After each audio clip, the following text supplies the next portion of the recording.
La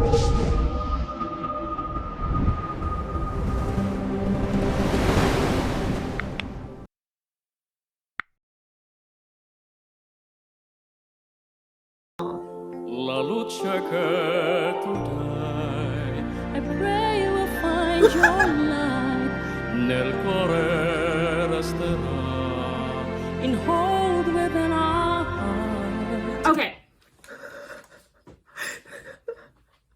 I'm a little thrown off. This is actually a great example of how what I was just talking about how men's delivery and then female delivery.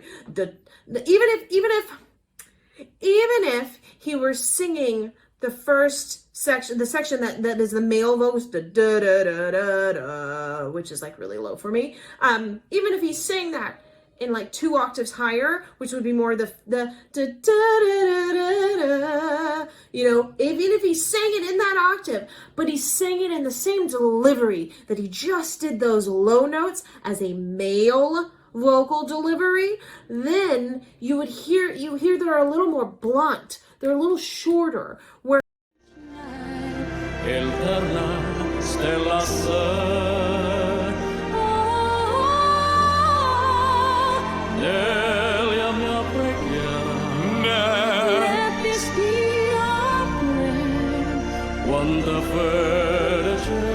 now, is it just me, or is it really, those voices don't fit his sweet little face? He's got this, kind of little boy, really unassuming face. All of a sudden he's breaking out with this big thing here, and then he's busting out with the soprano stuff, and he's going back and forth, and I can't quite put the voice with the face through this, so I know it's really him, but I'm just kind of going like this as he's singing.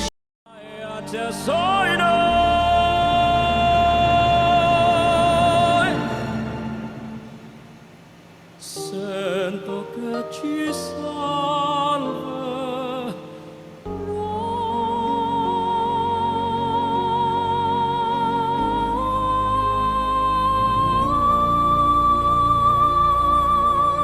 Wish exclusive on Wish 107.5.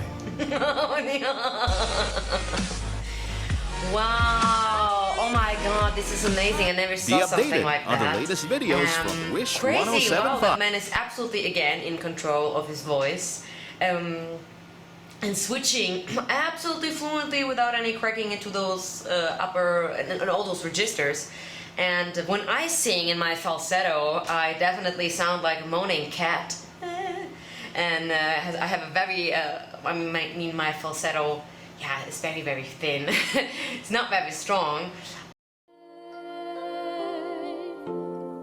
See? La luce che tu dai, I pray you will find your light, nel cuore resterà, in hold within our heart. What he's doing is creating his own duet, consisting of him and then another him. This is such a cool idea, and it's quite difficult to do, and he's killing it. I like that at both of the places he's got very, very beautiful timbre to his voice, so the color of his voice is very different but very pretty on both places. Wish you wouldn't have breathed there. Pretty.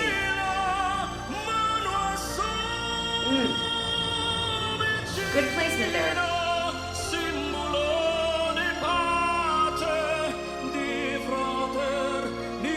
Wish you wouldn't have breathed there either.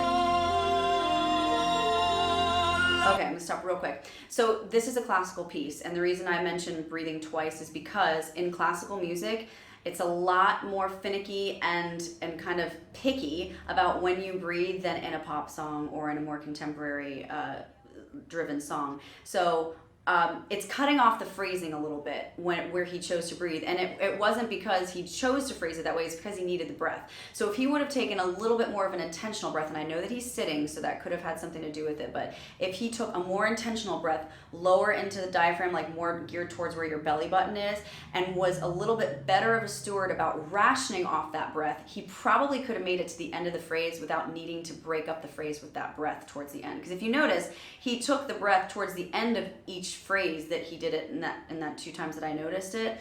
It wasn't like at the beginning, it was more towards the end, so it kind of caught him.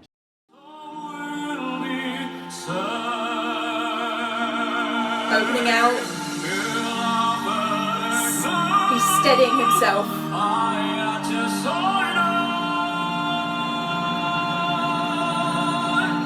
The smoothness.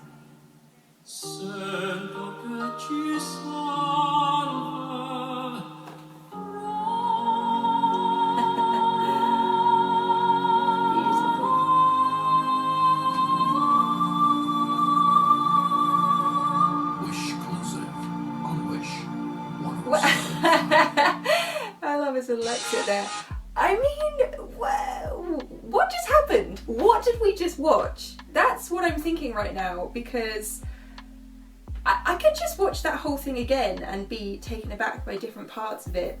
It's such a unique thing to be able to watch one person do two voices in a song and take on the life of each of those voices as well. Yeah, I'm just kind of taken aback by it, but there were things within his voice, that aside, that amazingness aside, that we should talk about. For instance, his vocal tone. So much skill and practice. Ugh. Listen to how he's spot on that transition. So he hit that beautiful little like ad-lib riff up top, that little 3-note trill, and then goes right back down and nails the note. He's not sliding into anything. He's just hitting it right on.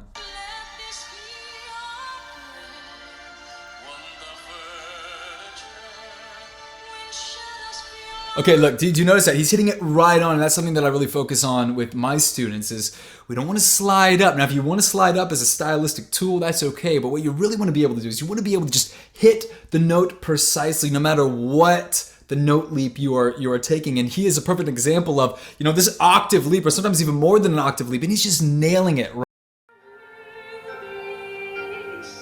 He's barely opening in his mouth. Oh, love it. Love it!